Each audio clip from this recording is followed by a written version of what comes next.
Hello everyone, nubkeks here. Welcome back to Nub Raids, and today we're talking about the worst of the worst. My top 20, or I guess bottom 20 worst legendary champions in the game, with this double legendary event happening right now as I'm recording, plus the 2x Sacred Shard event this weekend. I kind of figured this week is probably like the busiest week in terms of people getting new legendary champions. So what better time to, I guess, commiserate with you if you pulled one of the terrible ones. I did see that Ash did a video on this, which is totally what inspired this. I'm totally stealing his idea, and I'm encouraging anyone I talk to, other content creators, hey, to join in, join the fun, right? Let us know who you think are the worst as well. I'm curious to see the comments. These videos always get, it's always a bit controversial. It gets people a bit hot and bothered when your favorite champion gets called out or your most hated champion doesn't. So look, this is my list. Let's dive in. Let's go. So I'm going to start from number 20. We're going to go all the way up to number 1. They're going to get worse as we go. So we're starting with like the best of the worst, right? If you get me. In number 20, I am going to put, where is he? Fortis. I'm going to put Fortis at number 20.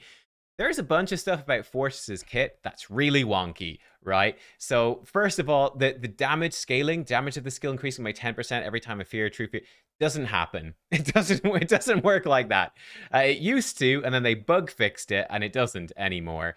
So yeah, that just doesn't work. Big problem with his kit. Also, I think it's a fairly big problem that he has these guaranteed crits against targets under fear, true fear, both on his A3 and his A1. I think those are super wonky. What do I think is good about Fortis, though? Why is he the best of the worst? I think a lot of people be rating him much lower. Well, I actually think Fortis, believe it or not, he is a good wave clear champion in Doom Tower. He's actually very good for that, right? And he's also very good as a nightmare campaign farmer. Actually, one of the better ones, because with his passive, he's never going to die. And he's actually going to be crowd controlling the enemy. And because he's actually putting out lots of fears, he cycles back to this. So he's a defense-based champion. So actually for Nightmare campaign farmers, he's one of the easier ones to build and super safe. So he's actually good for that.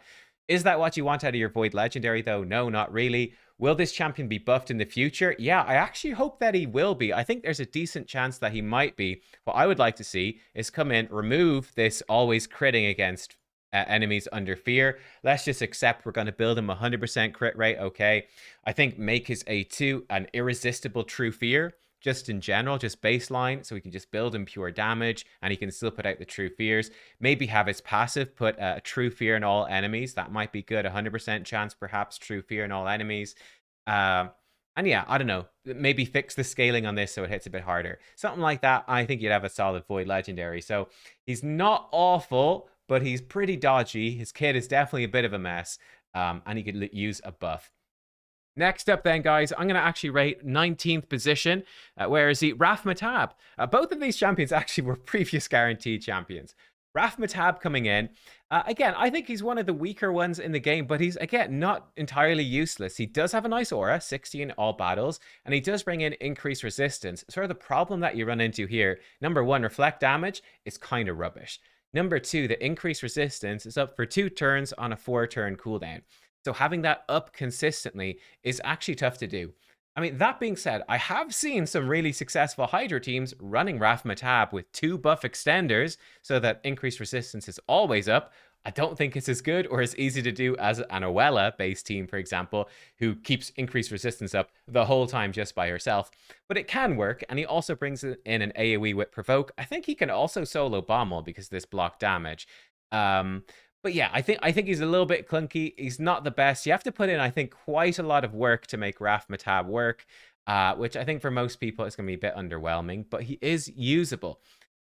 In the next position then, again, another champion I think is usable. I think that kind of the almost numbers 11 to even a lot of these champions are usable, don't get me wrong, but hackcore and Smashlord, I definitely think these guys are usable. I've used hackcore a bunch. What's going on with hackcore? Well, this move is actually genuinely really good. Full team cleanse with block debuffs and then does a really big heal. This move is actually really solid. It's a great heal. It's a great cleanse. Block debuffs, fantastic. So the problem is that nowadays, you got a lot of champions that have similar moves on a 3-turn cooldown. So he's been a bit power crept there in terms of cooldown.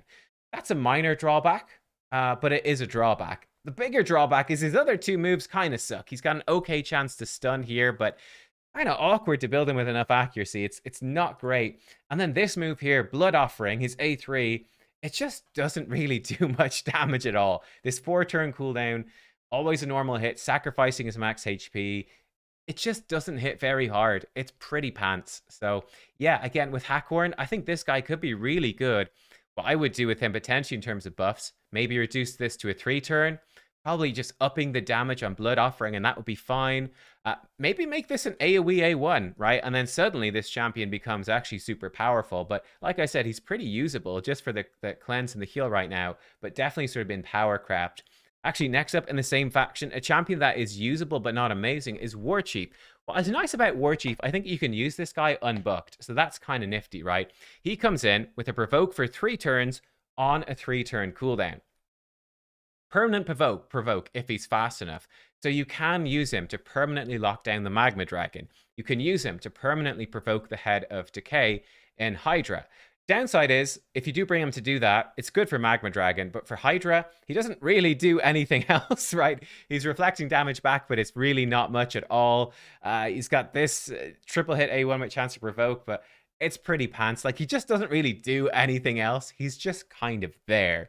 So yeah, pretty underwhelming, but like I said, the good news is that unbooked, you can throw him into those 2 bosses, and he actually does that job well. It's just... that's it. That's sort of it. He's not bringing anything else. In 16th position then, again, I think an okay champion, but pretty weak, is Werlim. Now, the deal with me for Werlim, he is, much like Fortis, he's a Void Legendary champion. And really with your Void Legendaries, you want them to come in and be like, wow, they have changed my account. I don't really feel like Werlim does that. He's got a solid toolkit, but it just doesn't blow me away, right? Strengthen, increase defense. This is actually a good move. Then he comes in with decrease crit damage, decrease accuracy, AoE with increased crit damage. Now, decreased crit damage and increased crit damage are just pretty rubbish in the game right now. They just don't really do much. They're not worth much. That's kind of bad. Look, AoE decrease accuracy in a 3-turn. It's okay, but it's nothing too special. He can sort of freeze on his A1 and put out some perfect fails. He's just fairly meh, to be honest, and he would really need to be booked to be useful as well. Actually, maybe looking at my list now, maybe I've ranked him a bit too high. Look, if I pulled Werlim from a Void Shard, I'd be pretty darn disappointed, let me tell you. Again, he's not absolutely awful, but he's just pretty meh, and especially as a Void Legendary, I would say very meh. Next up then, we have Narma the Returned, who has a different sort of problem. Narma. I think if you pulled Narma very early in the game, I think she could actually be great for you, right? She comes in with 3 poisons and poison sensitivity, single target. She comes in with decreased attack and a heal, AoE heal. And then she can extend debuffs on her A1, even at big accuracy aura for dungeons. So I think if you pulled her as like your 1st or 2nd legendary, okay, cool. She might actually be pretty fantastic. She's good for Demon Lord Clan Boss in killable teams. She's going to be good against Dragon. She's going to be good against normal Ice Golem. That's cool. The biggest problem with Narma is she takes a absolutely absurd amount of books. We've got 6 plus 6 plus another 4. We're looking at 16 legendary books. That's very, very high. It is a huge investment. And yeah, like I said, unless it's letting you push up into like Ultra Nightmare, Nightmare Clan Boss and get those better, it's going to cost you a lot of books that really might not be very worthwhile. So yeah, I think Narma is a decent single target poisoner. Could use some buffs though. Again, if I was to buff her up, probably be lowering this to a 3-turn cooldown, maybe upping the chance of increasing debuffs on her A1, and she'd become a much better champ. I've seen some people say they'd like for this to be AoE. I think you could do that as well. But honestly, I think just having her single target would probably be fine if you made it 3-turn and up this. She'd still be a bit niche. Reducing the book cost, I'd love to see happen, but it's something they've never done, so unfortunately a bit of a pipe dream. Right then, jumping to number 14, we're going with Queen Eva. Looks super badass. Same as Narma. Both champions that look super cool. It's a pity they're not better, right? It's a pity they're not better. Queen Eva, her skill set is just a mess. She is a complete mess of a champion. She has an extra 15% chance to crit on her A3. You can build her with lower crit, but she doesn't have that on her other skills. So they're just gonna weak hit then, or not weak hit, but they're gonna normal hit sometimes. That kind of sucks. But you can stack that with her crit aura and with this, and she can farm normal campaign really, really quickly, unbooked as well, which is cool. But she can't really do it on Nightmare campaign, which is definitely a highlight of Fortis. And yeah, farming normal campaign, there's plenty of champs that can do it. She can do it well. I use her unbooked in faction wars, and for, you know, I could use her for normal campaign too, and she'd speed farm those pretty well. But yeah, pretty underwhelming champion. She can block revive on her A2, but it just doesn't hit very hard. So yeah, I definitely think this champion could use a pretty big, a pretty big rework, to be honest. Probably upper chance of inflicting a crit and put it onto every single skill. Maybe reduce the cooldown here. Maybe give her some ignore defense. Give her something. Change the damage multipliers. This champion definitely needs a pretty big rework to make her a modern champion in the game. Number 13, then, a champion that everyone hates and loves to hate, really, is Alexander the Sharpshooter. He was a promotion champion and the worst one out of all the promotion champions. No surprise there, really. Look, what does Alexander do? He actually does really good damage, right? He comes in with an AoE smack, puts out decreased defense. It's got this weird faction thing. He has a single target smack that can remove all buffs from the target as well. On a 4-turn cooldown, his A1 hits pretty hard too. Accuracy in all battles aura. Look, he's an okay champion. He hits really hard. He does. He hits really hard. He's got some decent utility to his toolkit, but he's just not anything special. And yeah, it's just like, you know, is it worth investing legendary books into this champion? I don't know. That's a pretty big question. So for me, I think he's pretty underwhelming overall. Again, like I said, like all of these ones so far, he's not awful. He's not totally unusable. You could totally use him. He might even be actually really good for you because he does hit hard, but just not overly impressed with him, to be honest. Next up, a champion that just got buffed, actually. It's Elegance, and still coming in as 12th worst legendary. Poor Elegance. There's a bunch of stuff going on here, like some buff stripping and turn meter pushback, like a prevent death passive. I think really the big thing about Elegance is this A2, right? Putting all duplicates, single target attack, but it puts the skills on cooldown for all duplicates of that champion. So for faction wars and for Doom Tower waves, when there's lots of, let's say, Valkyries or Cythalias or Warlords, nasty stuff like that, you can just go in and put all their skills on cooldown. I think the good thing about Elegance is you don't even need to bother bucking them, right? Just throw them in. They'll do this move just fine in faction wars in Doom Tower, and you're good. There's a good chance you don't even need this champion, but hey, it might help you in some of that content, and that's okay. But look, generally speaking, they're just pretty weak, not really worth books at all. And yeah, just a bit underwhelming. Like, I've got them, I've never needed to use them, unfortunately. Next up, another champion that has been buffed, but still, I think, fairly weak and has the Narma problem. It's Pixnil. Look, Pixnil is an okay, a decent champion right now. What's the biggest problem? The books. Look at all of these books. That move's not so bad, but look at this move. Look at the A1. Even the passive needs books. It's brutal. There's so many books that you need to make this champion good because you need to reduce the cooldown on these moves. Look, she has an AoE freeze.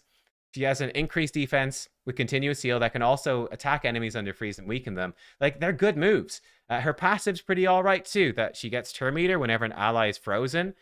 She can remove all freezes. That stuff is decent, but she just needs so many books to be useful, really. So yeah, you might get some use out of her unbooked. But I think it's unlikely that you'd spend, I think it's what, 17 or 18 legendary books to get this champion booked up. She's just not strong enough anywhere for that to really be worth your books. Like, that's, you could probably book 2 other legendary champions with those books, you know? It's a pretty high cost. So she's coming in 11th. Right then, coming in the number 10 spot, a champion I love to hate, and people hate that I hate them. They love to hate that I hate that I love. No, I don't know. I'm getting confused. But it's Angar. Look, Angar, one of the worst, absolute worst Void Legendaries in the game right now. This guy definitely needs a buff. I would definitely expect one as well. Look, he has an AoE provoke on a 3-turn cooldown when booked. That puts reflect damage out and counterattack on himself. Like I've said elsewhere, reflect damage is just really bad. Look, AoE provoke on a 3-turn, that's pretty nice, but like, there's lots of other champions. We saw rafmatab earlier, Vizix that you get for free. Lots of other provokers that can do this. He does some extra hits against an enemy if it's provoked in his A1. It's really bad. His passive is okay, but again, it also needs to be booked to be full value here. If an enemy with provoke debuff attacks, now, they have to attack him. They have to attack Angar, and I think he might need to be the one that placed the provoke as well, but he can replace the provoke on them, 50% chance, which is actually fairly okay. So look, he is pretty all right. I think He could even be exceptionally good early game, even mid game in the arena as a provoked champion, and then he just sort of re-provokes the enemy. But it's quite random. This falls off, in my opinion, very hard later into the game, where he's just not going to be good, right? But early mid game, yeah, he's going to be good for arena. He's going to be great in Doom Tower. Again, the problem I run into in Doom Tower is that really you should be probably layering up multiple levels of crowd control. So again, his passive often doesn't get value because you're also going to have stuns or fears going out as well. You probably have Vizix in there if you got her, which you should probably have her in there if you've got her, who's also provoking, and then his passive doesn't work. So there's a bunch of problems to Angar. Like I said, he's not totally unusable, but as a Void Legendary, he's pretty weak. In 9th place, I'm going to put one of the login legendaries, actually. It's Gerda Bogbrew. Gerda Bogbrew is an AoE poisoner, one of the worst ones in the game, but she is an AoE poisoner. Look, that's basically it. She removes 1 buff from all enemies, then puts out 2 poisons on them, and removes 2 debuffs from all allies. That's okay. AoE weaken, a bit of a debuff spread with weaken, bit of turn meter pushback. Persistent arena is really wonky. Like, you know something's gone wrong when you're like, wow, this doesn't seem like a great arena champion, but then she's got an arena aura. Not good. Not good. She's got funky stuff happening with her A2, which is not good. Look, this move right here, Hemlock Surprise, it's all right. It's pretty decent. And Gerda is not, again, not totally useless. I actually used her for a while for farming Ice Golem normal, stage 25, I think, maybe 24? It was 24 or 25. Like, coming in with the AoE poisons, that might be pretty all right if you don't have any of those champions. But I think pretty much every other AoE poisoner legendary is better than her. She's probably the worst one. And her toolkit is just very clunky. It doesn't quite come together. Gerda I could probably use with a little bit of a buff, to be honest with you. Then, coming up next, we've got one of the Doom Tower legendaries, which is Jinro the Stork. I do think this guy has some potential, but I don't know if that will actually be realized. He's got a good aura, right? And then he can stun for 2 turns that ignores block debuffs and block damage. That's pretty cool. He's still going to be a bit flummoxed by Stone Skin, though. He can give himself increased defense counterattack, and his A1 is pretty all right. I think this guy, he might be okay for Live Arena. That's kind of my hope, is that he might be good for Live Arena. But other than that, I don't really see the point. But yeah, I'm like, maybe for Live Arena, maybe Arena, this guy can come in and do something. But let me put it like this, that none of the whales that have got him, I've seen none of them use him in Live Arena. None of them are using him. So that makes me pretty skeptical that he's actually going to be useful by the time that you get him. I'm still a good way off getting mine. So yeah, I'm hopeful that he might be better than we think he is, but it does actually look like he kind of sucks. Next up, a champion, again, that I love, 7th place. It's going to be Nogdar. Nogdar the Headhunter. This guy is a ton of fun. I love this guy. But he's totally useless, right? This is a complete luxury champion. You don't need this champion at all. He's great fun in a Frenzy set because he sacrifices his own health. So he goes really fast in a Frenzy set, but he's got a couple of problems that he can revive himself as well. All that fun stuff. For the problems here on extra turns, he outruns increased attack. And if you're running him in Frenzy set, he's not going to be in Savage set or Lethal. So he just doesn't do that much damage because he outruns increased attack and he doesn't have the ignore defense. His damage just isn't that great, but he does take lots of turns. You know, he can be okay for some Doom Tower stuff. He's really fun in Faction Wars. Like, I do use mine in Faction Wars, and he's all right for that. But it's a complete luxury. You totally don't need this guy. You can ignore him. I think the best thing about this guy, what made him S tier, was that when Sand Devil initially released, you can see all my best time is like 8 seconds, yeah? He could just solo the boss, which was a bug, which was great. So it let a lot of people unlock all of Sand Devil. So I think that was his main use. Apart from that, you don't need him for anything. So yeah, he had literally about 3 hours of fame in the game and fell off. In 6th place, I'm giving it to Noble or Noble. I don't know how you would say that. Maybe Noble. Yeah, let's say Noble. Looks really cool. Love the design. Really underwhelming legendary, though. This guy is really underwhelming. He has been buffed, and he's much better than he used to be. I think he's mostly about, like, Doom Tower waves, but that's kind of about it, right? He has a 50% AoE turn meter pushback. Then he has a potential... he has a single target with 2 turn, ignore defense move. So he does some okay damage, but still not great. Gives him some turn meter. I think the nice thing is, if the enemy's under fear, true fear, it reduces his AoE by a turn. So you could actually probably just cycle between the two of them on effectively 2 turn cooldowns, pushing back turn meter, boosting his turn meter, doing that. I think that's all right for some wave stuff, but it's kind of hard to set up. It's not amazing. he does provide the True Fear, but only if an enemy's turn meter is fully depleted. So that gets a bit awkward. You kind of need to bring in another True Fear champion, and then he can go really fast and combo well with them. So I think that's sort of what he's good for. You put him in with another True Fear champion, he's going to cycle through his stuff pretty well. But I think that's really only going to work in Doom Tower waves. So yeah, for me, Noble, pretty terrible. Number 6, I probably wouldn't bother. Might test him again since he was buffed, but nah, I'm pretty underwhelmed. For number 5 then, so going into the top 5 worst, I'm putting Rorik here. I really do hate on Rorik Wormbane, and I'm sorry, but I hate on this guy. Look, honestly, so Scale Breaker, look, this skill does hit really hard. He has a really big, hard-hitting single target thing, and he always uses it when he's counter-attacking. But, you know, it's kind of awkward to set that up. You have to set him up with a counter-attack champion. It's just not worth it. It's just not really worth it. Works okay with revenge accessories, but it's pretty meh.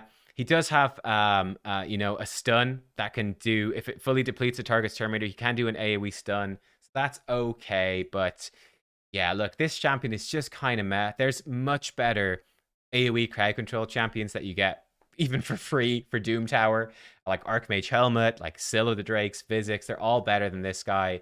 He can do a big single target hit, but it's kind of underwhelming. Look, okay, he's not necessarily totally useless, but I think it's unlikely that you don't have a better legendary to sink 12 books into, is my feeling on Rorik. I know some people like this guy.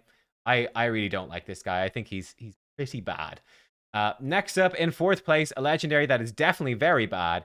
It is, unfortunately, Gamora. Gamora looks so sweet. I think he's one of the coolest looking champs in the game. I wish he was good. He's so cool, but he's just really not. I think his passive is the one thing that has some use, where, you know, getting through faction crypts, you know, to get the 3-star in the final boss. This is kind of nice. You kill the final boss, you revive an ally. That can help you 3-star it, but look, there's some revivers in the faction now. This is not as good as it was before. You've got other epic options that could just get you through this. You got a lot more better champs than Shadowkin now. This is just not as essential. He has like this weird move here where you can block revive on a dead enemy, or it will do a bit of enemy max HP damage, but really not much. Or you can put it on an enemy that will put a True Fear on that enemy, single target. He does have a buff steal with buff spread. I think that's cool, but it's just not very strong and a weak enough chance to block active skills A1. He's just weak. Honestly, he is just weak. He could be good. I think if this was an AoE, it becomes much better. If he stole maybe 2 random buffs and spread 2 random buffs, this becomes a whole lot better. His A1 is probably fine as it is, right? I think just buffing these makes him much better. So yeah, I think this is a champion that has potential, but they need to like up the power of these 2 skills, to be honest. And I would love if they did. I think that'd be cool. In 3rd place, then, we're jumping to the Lizards. And I'm giving 3rd place to Basata, one of the Doom Tower legendaries. We were kind of hyped about this guy when he was first revealed, but then he was really disappointing. Basically, this skill right here. Whenever an enemy is revived, 100% chance to stun them for a turn that can't be resisted or blocked. The problem is, this only, if they AoE revive, it will stun one of the enemies, but not the others, right? So it doesn't affect an AoE revive, which makes it really underwhelming, and it has a cooldown as well. I think that he could be a good champion if you made this just not have a cooldown and he just stunned anyone that was revived. Then this becomes pretty good, right? But the fact is, even if it had a 1 turn, but it affected an AoE, that would make it more useful. But the problem is AoE revivers are kind of the meta, honestly, that you're fighting, and he only stuns one of the enemies that's revived. It makes it nowhere near as good as you would think. Look, he does have an AoE stun, which is an okay move. 4-turn cooldown, like, it's okay. God Beast Spoon here is really underwhelming. Strengthen and continuous heal on all allies. Like, that's so underwhelming when you've got champions like, you've got, what's his name? Sigmund, high shield. You got Mithrala, who are putting out strengthen and a big shield. It's so much better. He puts out a shield, but only if allies are under crowd control, which is really meh. Again, I think you need to go in and make this always do a shield, and make it like do a bigger shield or a second continuous heal if people are under CC, and then this would be good. You know, decrease attack A1 is just really meh. He's just very meh. I think you buff the passive, you buff this move. This one is maybe okay as it is, and then he becomes an okay champion, but not great. Maybe you buff this as well. I don't know. But yeah, Basata, he's 3rd worst in the game. He's pretty bad. Next up then, pretty terrible. Guess what? It's another Doom Tower Hard champion, Grandjar, who looks super cool, man. He's got this giant sword on his back. That's badass. But what's not badass is Grandjar. Grandjar seems very clearly designed to be a Frost Spider champion, right? When an enemy attempts to freeze him, he puts out HP burn that can't be resisted, right? Frost Spider. He gets healed by HP burns. Like, where is that ever useful? That's just useless in the game right now. He has an AoE burn on a 4-turn cooldown.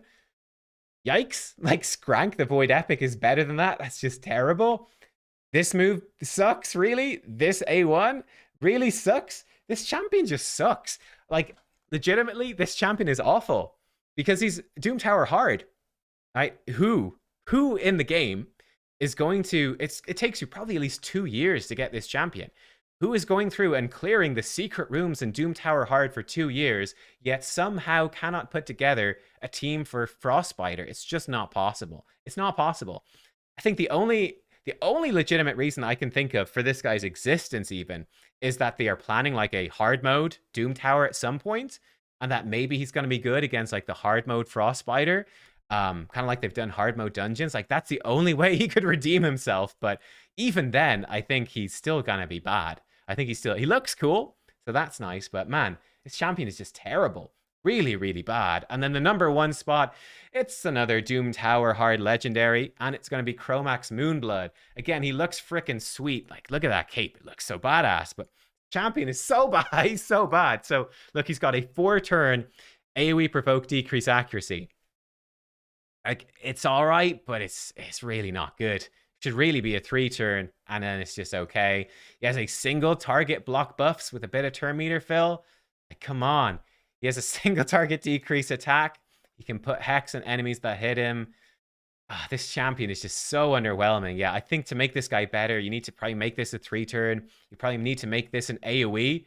And yeah, then he's like okay. Like, he's a good Hydra champion then, I guess, with AoE provoke, decrease accuracy, and AoE block buffs. But yeah, this champion needs some love. He's bad. He brings in Hex. He'd be all right then. But as it is right now, this guy's so bad, and it takes you forever to get him from Doom Tower hard. Look at look at those ratings.